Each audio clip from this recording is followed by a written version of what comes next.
There's two kinds of people, my friend. Those with loaded guns, and those who dig. Good morning, Vietnam! I love the smell of napalm in the morning. You're gonna need a bigger boat. I feel the need for speed. La pépite du jour. La pépite du jour, aujourd'hui, c'est... En fait, il faudrait mieux dire les pépites du jour, parce qu'exceptionnellement, sur cet épisode 4 des pépites et des frisbees, je vous propose un jumelage entre deux pépites pour faire un lingot. Ça va être donc Mad God et Mad Heidi. Deux films super bien nommés, puisqu'ils sont complètement fous. Fous. On va voir pourquoi. Je suis d'accord, ces deux films sont complètement fous, déjantés, un vrai régal. Même Ziggy est d'accord avec moi, deux films complètement déjantés. Alors commençons par Mad God. Une plongée en enfer, une plongée dans l'horreur, le cauchemar d'un artiste fou. Je ne sais pas comment je peux définir ce film, il est irracontable. C'est une expérience visuelle, certes, mais également, je pourrais dire, organique, charnelle. Nous rentrons dans un univers pratiquement en 4D, où finalement on est totalement en immersion dans un univers cauchemardesque imaginé par cet artiste génial, un très grand spécialiste des effets spéciaux à l'ancienne, ce qu'on appelle aujourd'hui les effets spéciaux concrets, practical effects, en opposition aux effets spéciaux créés par ordinateur, CGI, AI et autres artificialités. Alors qui est Phil Tippett, cet artiste fou, ce mad artist, Mad God lui-même? Phil Tippett est né à Berkeley, Californie, le 27 septembre 1951. Un petit clin d'œil à des petits terriens que je connais bien. Il s'inscrit dans une tradition qui fait l'essence même du cinéma en tant qu'art. C'est évidemment la tradition de l'artisanat. Et d'ailleurs, de l'artisanat, il y a art, n'est-ce pas? Cette tradition de la magie au cinéma, de l'effet spécial, c'est bien sûr, entre autres, mais beaucoup et surtout, celle de la stop motion, dont Tippett est l'un des représentants les plus ingénieux de nos jours. Cette tradition de la magie sur l'écran qui va fasciner des générations et des générations d'enfants et d'adultes redevenus enfants dans une salle de cinéma, de George Méliès en passant par Willis O'Brien, vous savez, le père de King Kong, en arrivant ensuite à Ray Harryhausen, et là je saute pas mal de monde, donc Ray Harryhausen, qui vont faire la qualité des réalisateurs de genre, des réalisateurs de science-fiction, des années 20 jusqu'à aujourd'hui finalement, puisque cette tradition est en train de revenir, des réalisateurs comme George Pal, en passant par George Lucas et en arrivant à des James Cameron et autres.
Sans oublier l'école tchécoslovaque, extrêmement inventive et extrêmement importante, qui se conjuguait avec l'école russe soviétique de l'époque. Évidemment, cette partie-là de cette magie n'est pas connue en Occident, rideau de fer oblige, sauf par les gens qui s'intéressent vraiment au cinéma, ou des cinéphiles comme moi qui ont grandi sur une autre planète. Et donc tout cela va faire l'évolution de l'effet spécial quand il s'agit de faire bouger des créatures, des personnages bizarres, et ça va être donc l'ère, la grande ère du stop motion jusqu'à, on va dire, Jurassic Park, puisque Phil Tippett va travailler sur Jurassic Park, mais va être vite, pas éjecté, mais il va devoir faire avec l'importance grandissante des effets du CGI, c'est-à-dire des effets assistés par ordinateur. Et d'ailleurs, le Jurassic Park 1 et 2 vont être véritablement des films qui sont historiquement intéressants en termes d'effets spéciaux, parce qu'ils vont conjuguer les deux traditions, même si la nouvelle, si je puis dire, tradition du CGI, c'est-à-dire de l'utilisation des effets numériques assistés par ordinateur, va prendre bien évidemment le dessus.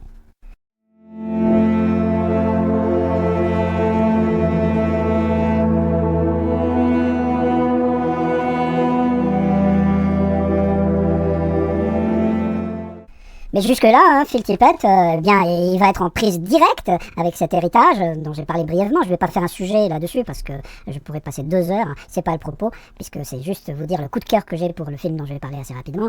Et donc, Phil Tippett va faire avancer cette cause en reprenant un peu cette exigence obsessionnelle de tous ces artisans dont son modèle était Harry Hauser, pour la perfection, le souci du détail, poussé jusqu'à son paroxysme, et va d'ailleurs participer, voire créer la quasi-religion des fans qui vont s'agglomérer autour de la saga Star Wars, en tout cas dans sa première partie, enfin en tout cas dans les premiers films de George Lucas, cette quasi-religion pour les créatures, les personnages extraterrestres des premiers Star Wars. Voilà, parce que c'est cette stop motion là qui va être développée autour des personnages et des créatures des Star Wars que Phil Tippett va inventer et magnifier. Voilà. Il va être rappelé pour travailler sur la série Mandalorian et Boba Fett, hein, puisque les auteurs, ce qui reste des auteurs historiques de la tradition, voulaient retrouver cette patte, c'est le cas de le dire, malgré les tensions imposées par les nouveaux patrons Disney-Wokiens qui vont faire catastrophiquement évoluer la saga. Mais c'est une autre histoire. Et pourtant, à part quelques courts-métrages, il va pas créer énormément de films lui-même, hein. Il va être au service des autres, au service de la cause, de l'artisanat des effets spéciaux, et il va ne produire au final que 2 longs-métrages, évidemment, dont il va réaliser le Starship Trooper 2, parce c'est lui qui a travaillé sur les créatures de Starship Trooper, le premier, de Paul Verhoeven, et donc il va réaliser le deuxième, mais la véritable œuvre grandiose, long-métrage qu'il va réaliser, c'est bien sûr l'incroyable Mad God, qui est le sujet qui nous intéresse ici, qui est donc un film entièrement réalisé en stop motion, même si bien sûr il va conjuguer un certain nombre d'effets numériques, d'animatronics, etc., mais toujours principalement autour de la difficulté artisanale du stop motion.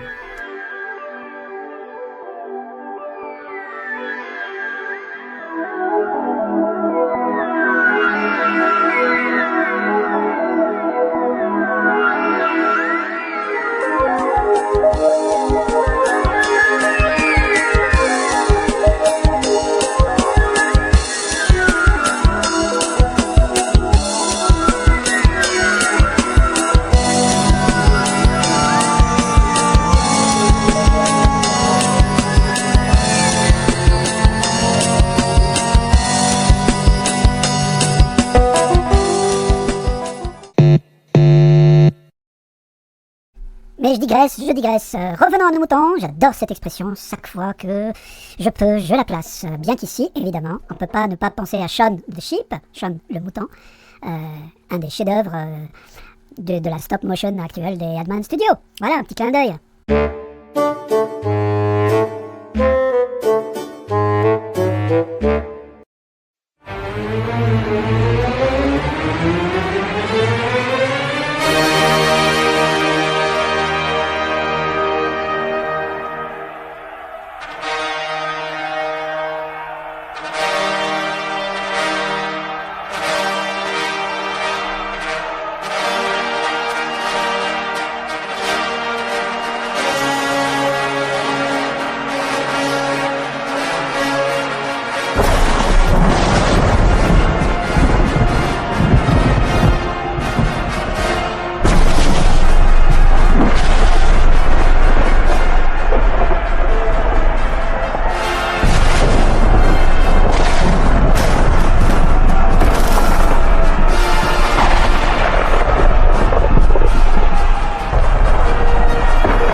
Vous l'avez compris, un film qui s'ouvre sur une séquence de la tour de Babel, détruite par un dieu très très en colère contre une humanité qui a dépassé les limites imposées par l'action divine, devient donc nécessairement une ouverture vers un cauchemar. Voilà. Et ce film, vous l'avez compris, c'est une expérience sensorielle absolument cauchemardesque. On est en enfer, en réalité on ne sait pas où on est.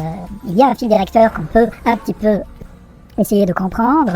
Donc nous avons un personnage qui va nous servir, en tout cas sur la première partie du film, de guide, on va dire, un soldat, les critiques l'appellent l'assassin, dans le générique c'est l'assassin, donc il est clairement missionné pour détruire un monde, et puis on va détruire que lui-même vient d'un monde aussi cauchemardesque que celui qu'il va détruire, mais ce n'est pas le propos du film. Le propos du film, je pense, c'est justement l'absence de propos, c'est l'immersion dans une expérience dans l'esprit d'un dieu complètement submergé par sa divinité et donc il devient fou et qu'il va produire comme ça des excroissances cauchemardesques de vie, d'organismes, etc. Bref, ça j'essaye de mettre des mots, mais en réalité si vous regardez le film, vous verrez qu'il est tout simplement irracontable et que les mots n'arrivent pas à trouver une fonction explicative. Donc il s'agit bien évidemment que de subir ces images-là. Ce n'est pas destiné aux âmes sensibles. La stop motion est généralement associée à la féerie, comme on l'a vu dans la première partie de cette vidéo, au rêve. On est loin de Shaun le mouton, en réalité, ici. Le film m'a d'ailleurs un petit peu fait penser à l'univers des frères Case, les jumeaux fous, grands maîtres de la stop motion, très dark, très sombre, très bizarroïde quelque part, qui ont un univers à eux et qui sont devenus les maîtres de cette ambiance-là. D'ailleurs, quelques séquences dans Mad God m'ont fait penser à Streets of Crocodiles, d'ailleurs qui a eu un Oscar, je crois, ou en tout cas un prix important, notamment la séquence des prisonniers, dans la première partie du film, où véritablement, moi ça m'a fait penser à ça, l'usage décalé des poupées, des figurines, etc. Même si évidemment le film de Tippett va bien au-delà de ça. D'ailleurs, je me dis même parfois, est-ce qu'il serait pas en train de montrer que lui aussi était capable de créer un univers aussi bizarroïde, aussi sordide, aussi sombre que celui des frères Case, qui sont, je veux dire, réputés pour être les maîtres du genre, en tout cas sur la stop motion, enfin les films en stop motion. D'ailleurs, même Christopher Nolan avait fait tout un documentaire sur eux qui est resté célèbre, voilà. Mais bon, c'est une autre histoire. Et ce qui m'a, moi, fait le plus, vraiment le plus impressionné dans le film, c'est le mélange des techniques. Alors, bien évidemment, des techniques directes, celles de la stop motion, en utilisant différents matériaux, mais également l'usage des écrans intégrés, des écrans vidéo intégrés dans le décor, l'usage des personnages réels, et puis les effets numériques qui viennent appuyer la stop motion. Enfin, tout cela est un travail de titan. D'ailleurs, évidemment, il ne l'a pas fait tout seul, maintenant il a toute une équipe autour de lui qui travaille, c'est le fameux Tippett Studio, mais ça reste quelque chose d'assez extraordinaire. Et vous imaginez bien, pour ceux qui ont tenté de faire la stop motion ou qui sont intéressés à la chose, le temps que ça peut prendre, même si on a une équipe, même si on a le matériel dernier cri. Voilà, ça peut prendre des années, quoi. D'ailleurs, ça a été le cas. Mais le résultat est absolument fabuleux. Moi, j'ai jamais rien vu de pareil, et tout univers cinématographique confondu. Voilà.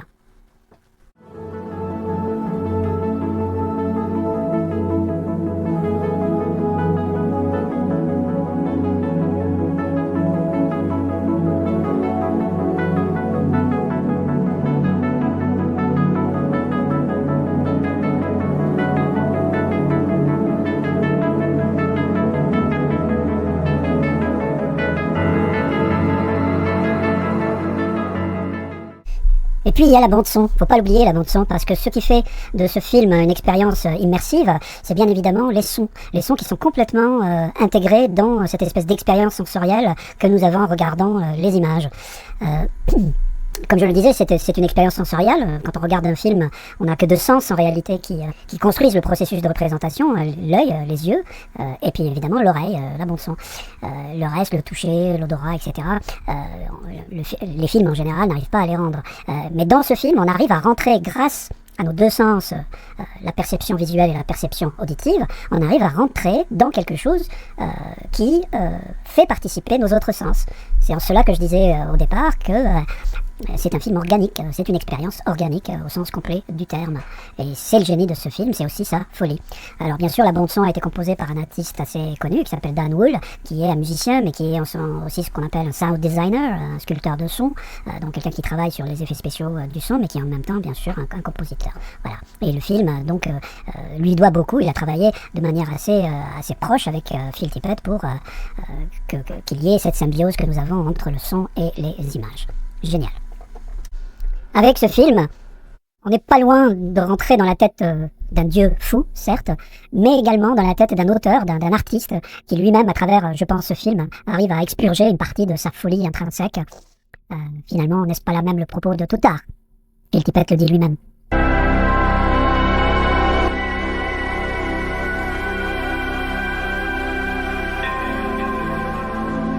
Mad God is, in a way, you've talked about it as being a way of you wrestling with your own anxieties. This was not a normal movie to make. This was more like a religious experience. And I went really deep, and I had no idea how deep I was going into this. I mean, this stuff hits you really hard. You know, I mean, filmmakers always get it. You just get visions. And if you look back at Bach or Mozart or Beethoven, you know, when asked where their music comes from, they go, it's like, I just copy it down. It comes from God. And that was basically I mean, that's what happened.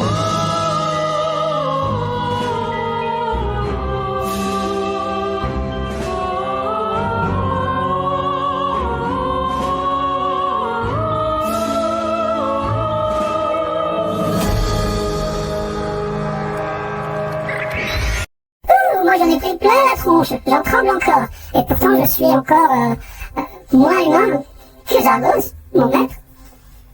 Voilà, je vous invite vivement à regarder ce film, ou devrais-je dire à subir ce film, à vous immerger dans ce film. Et bien entendu, je ne suis pas responsable de ce qui peut vous arriver émotionnellement et psychiquement. C'est juste un conseil.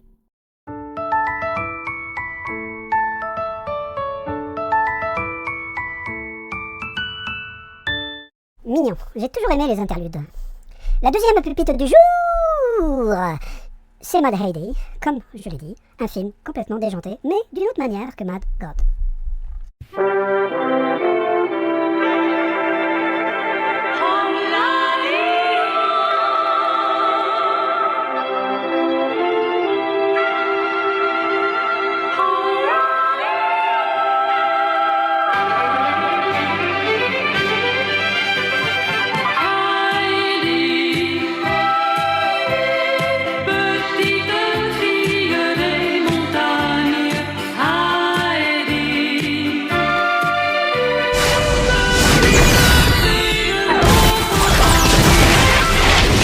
Vous l'avez compris, cher ami terrien, car beaucoup d'entre vous ont connu cette ambiance fleurie des montagnes avec la petite Heidi qui gambade parmi les chèvres. Là non, Mad Heidi est là pour exploser cette ambiance qui sent bon le Tyrol et la Suisse des montagnes, en créant le personnage d'une Heidi devenue adulte qui vit dans un futur dystopique, une Suisse devenue tyrannie, sous l'emprise d'un tyran fou qui tient sa puissance par le monopole de la production du fromage, bien sûr. Il s'agit donc de se révolter et de permettre le choix du fromage, le choix d'en manger ou pas, et surtout le droit d'être intolérant au lactose. Et non, je ne plaisante pas, c'est bien la ligne principale du synopsis du film. Un petit mot quand même sur le personnage de Heidi, donc créé en 1880 par l'écrivaine Johanna Speer, à Zurich, donc qui va très vite devenir un monument de la littérature pour enfants sages. Donc c'est toute une série de livres qui vont devenir de plus en plus célèbres et finalement s'exporter très bien tout pendant la fin du 19e et le début du 20e siècle. Et c'est un peu l'équivalent de la comtesse de Ségur en France, chez vous les Français, qui a fait le bonheur de la Bibliothèque Rose plus tard avec Les Malheurs de Sophie et autres livres pour enfants sages. Le personnage va bien sûr être adapté plusieurs fois au cinéma, à la télévision, et va être surtout très très connu dans le monde grâce à l'animé japonais, Heidi, bien sûr, produit dans les années 70, en 74 très exactement, et qui va contribuer à populariser partout dans le monde le personnage de Heidi. Vous n'êtes pas donc sans comprendre que le personnage de Heidi est devenu un trésor national en Suisse, au même titre que le fromage, le chocolat, les montres et les banques. De ce point de vue-là, donc, s'attaquer de cette façon irrévérencieuse à ce personnage n'a pas été sans poser quelques problèmes de censure aux créateurs du film. Mais j'y reviendrai plus tard.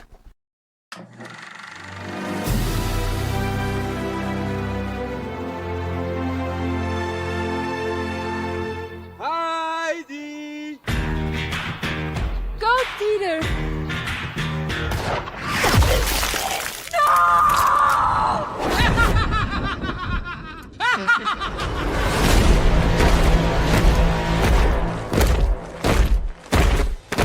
From the producer of Iron Sky comes the first Swissploitation film. Ich habe gehört, dass Heike einer das Fondue bestellt.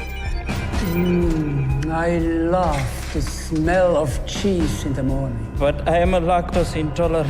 You filthy foreign Featuring fondue boarding. No! Death by chocolate. There are people among us who do not adhere to our traditions.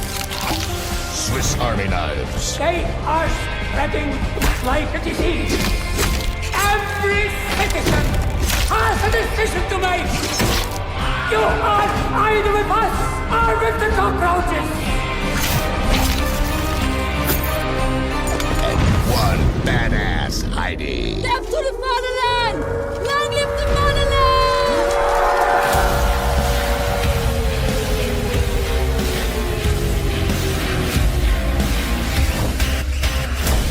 Ye Swiss are be dead.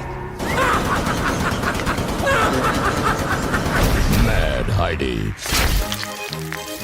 Heidi needs you. Buy Heidi Bonds today and get exclusive rewards. Join the resistance now. Oui, vous devez vous demander pourquoi une bande-annonce demande d'une souscription. Eh bien, parce que ce que vous venez de voir, c'est pas les images du film.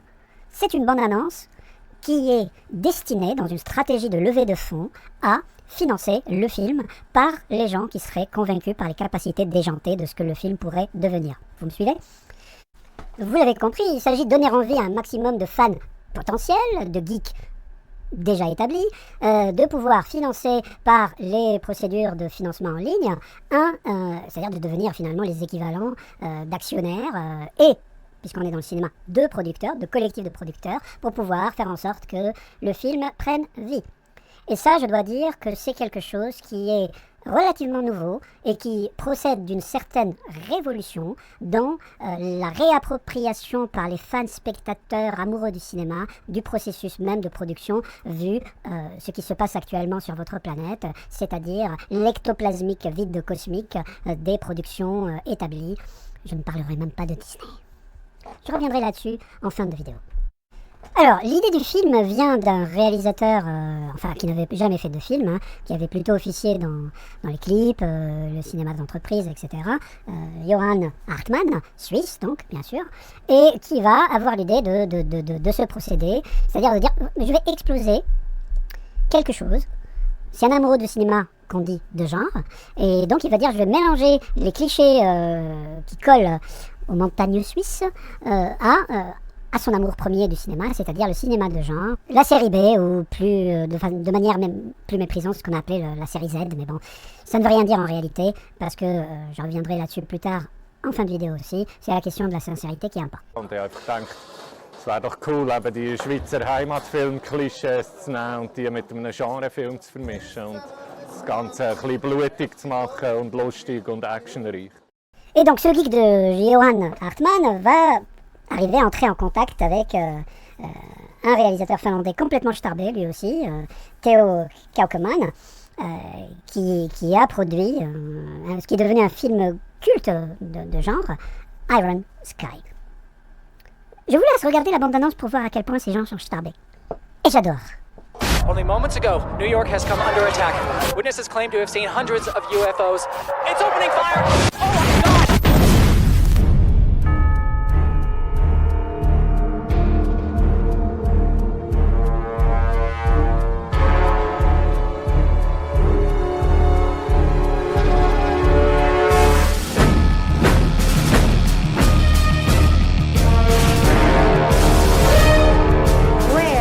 From the dark side of the moon, and we come in peace. Thor are these guys anyway? Nazis from the moon. That's too much. One word from me, and the invasion from the moon begins. Invasion? Y'all must be tripping. Now my question is, what do y'all plan to do about it? Because we just happen to have a little something up our own sleeve. All presidents who start a war in their first term get reelected. Und fegen alle diese Untermenschen von der Erdkarte. Shit, this just keeps getting better and better. We are the promise delivered to all mankind. We raise our hands to one nation. We march to the beat of one heart.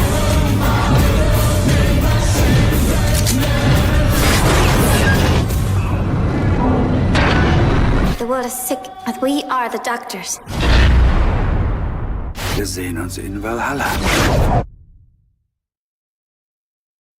Vous l'aurez compris, ce film est complètement délirant. C'est l'équipe finlandaise qui l'a produit, a travaillé avec seulement 7 millions de dollars et a réussi un film extrêmement sincère dans son délire, mais surtout extrêmement bien fait. Et c'est ce qui va donner l'idée à Johan de se rapprocher des producteurs finlandais pour l'aider à monter les fonds pour réaliser son Mad Heidi.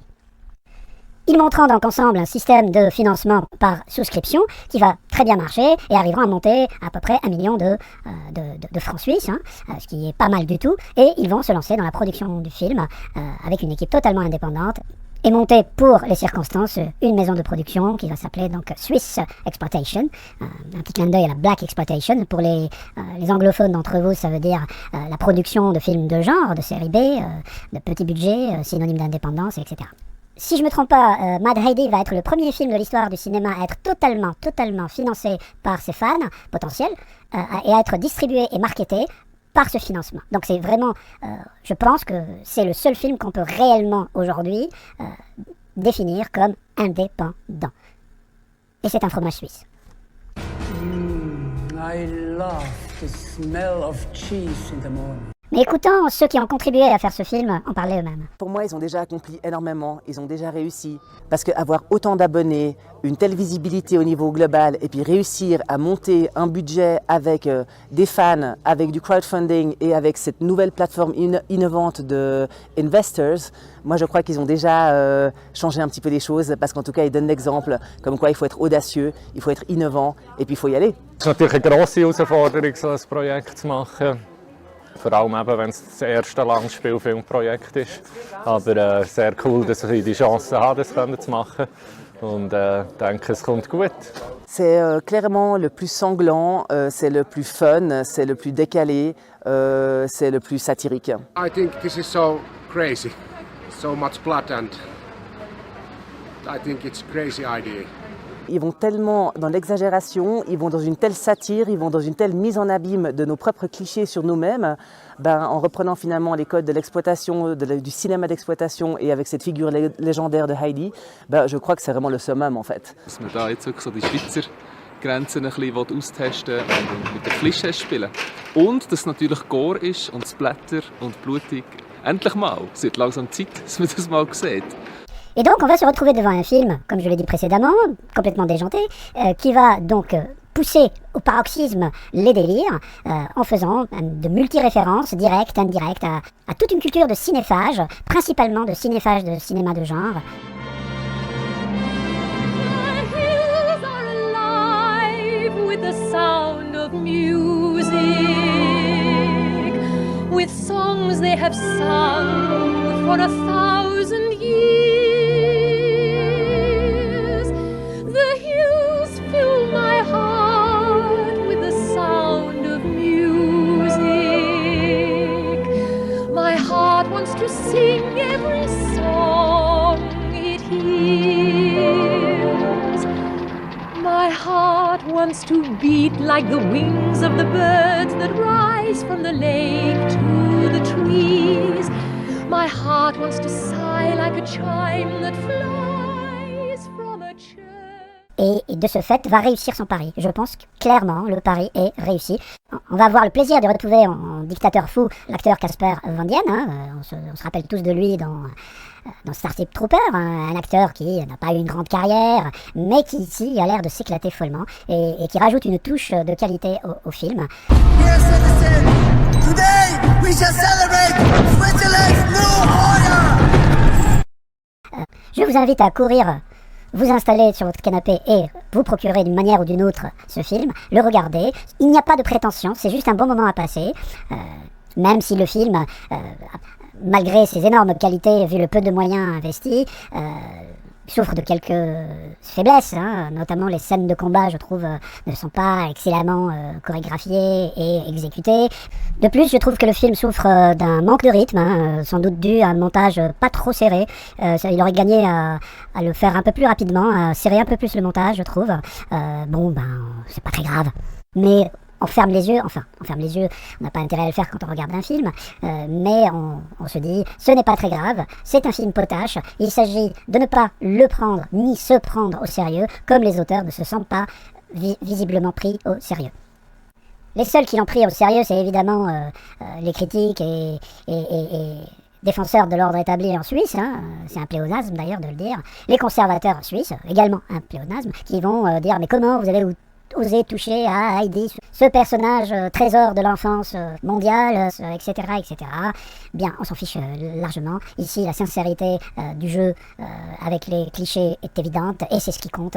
Il y en a marre du cinéma qui se prend trop au sérieux. Amusons-nous un peu dans ce monde, dans votre monde, et je dois dire que je suis de plus en plus imprégné de cette tristesse ambiante, même si je suis en orbite, donc un petit peu décalé de votre planète. Mais tout de même, en regardant la grande majorité de la production cinématographique, télévisuelle aujourd'hui, ce que vous arrivez à produire sur votre petite planète aujourd'hui, c'est d'une tristesse, d'une prétention, d'un nombrilisme. Heureusement qu'il y a encore ici et là des gens qui essayent malgré tout de faire des choses sincères, de faire de l'art avec des petits moyens, et cette technologie de plus en plus présente au niveau de ce que vous appelez l'accès démocratique, cette technologie que permet l'usage d'Internet, cette démocratisation des outils techniques permet de plus en plus de se passer du dictat des dictateurs de la pensée et des dictateurs de la création artistique et des dictateurs du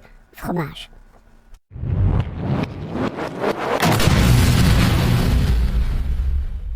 Je déteste le fromage, ça me donne envie de vomir, mes circuits.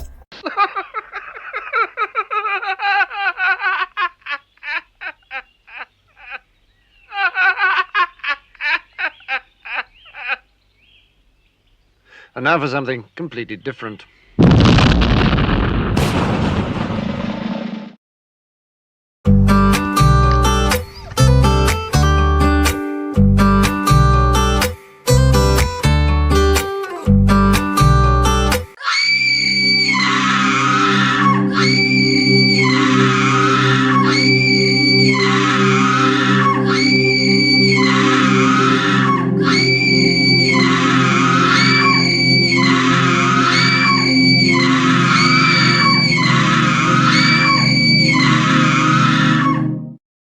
Eh bien, j'ai crié pareil quand on a tenté de regarder Maître Zargoz et moi Rebel Moon, le 1 et le 2.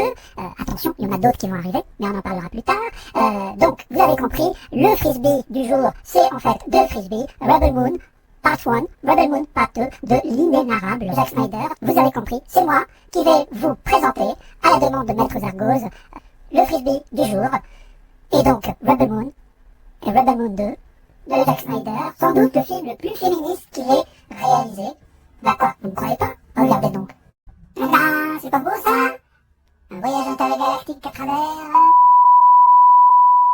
Bon, vous l'avez compris, on n'a pas du tout aimé. On va pas s'attarder sur cette critique, ça n'en vaut pas la peine. Franchement, je me ferais chier à prendre trop de temps à le faire. Maître Zargoz est d'ailleurs tellement d'accord qu'il m'a délégué le propos. Eh bien, nous avons affaire à l'apothéose de la grosse tête, du melon, comme vous dites, prise par Zack Snyder. Voilà, Zack Snyder qui se met à rêver de remplacer George Lucas, puisqu'il le dit lui-même, ce n'est rien d'autre qu'une alternative, sa vision personnelle de ce que pourrait être Star Wars. Rien que ça. Voilà. Alors il a tenté de vendre j'allais dire la mèche. Il a tenté de vendre le scénario et l'idée à Disney, et même Kathleen Kennedy lui a dit non. Excuse me, I believe I asked you to put a chick in this and make her gay. Yes, the chef was a little confused what you meant by that.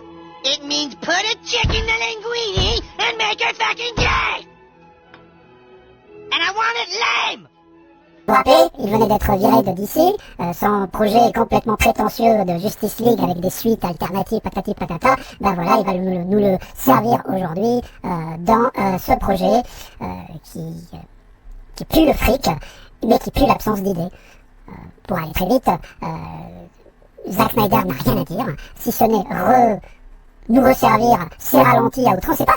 C'est pas étonnant que ces films soient aussi longs. Il y a tellement de ralentis que forcément, voilà, et d'ailleurs, moi j'ai Maître Zargoz, on a vu le film en accélérant certaines parties, et bien certaines parties, en les accélérant, on tombait sur un film à vitesse normale, puisque tout était au ralenti. Voilà, c'est rien que ça.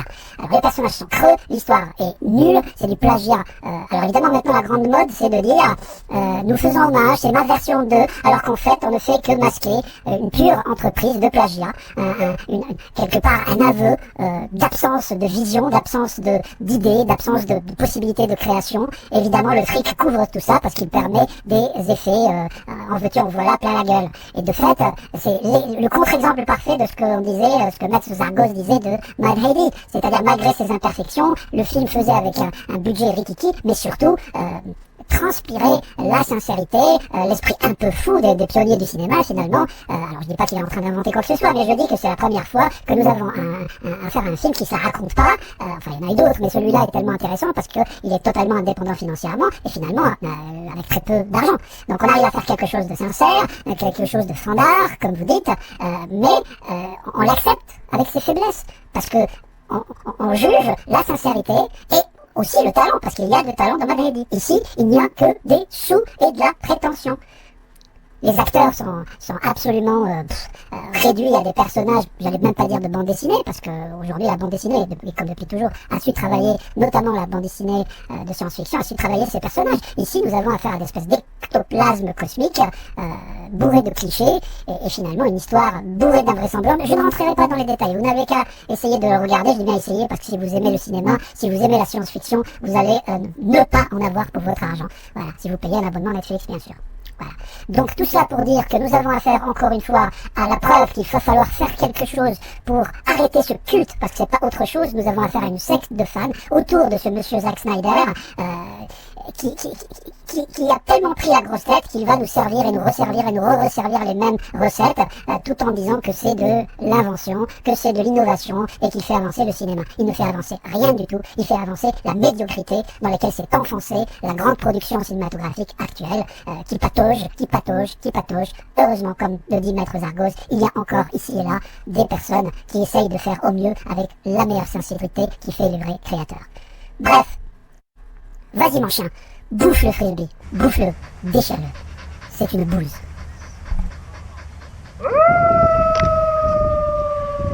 Et voilà, Mitterrand et néanmoins cinéphile, je vous remercie d'avoir regardé cette vidéo pépite du jour, frisbee du jour exceptionnellement longue. Merci d'avoir été jusqu'au bout. Je me reste à vous souhaiter de belles découvertes cinématographiques, artistiques, de la paix dans le monde, même si c'est pas gagné, d'après ce que j'observe de ma station orbitale. Et il me reste à vous dire, de tout mon cœur, mouche-tech.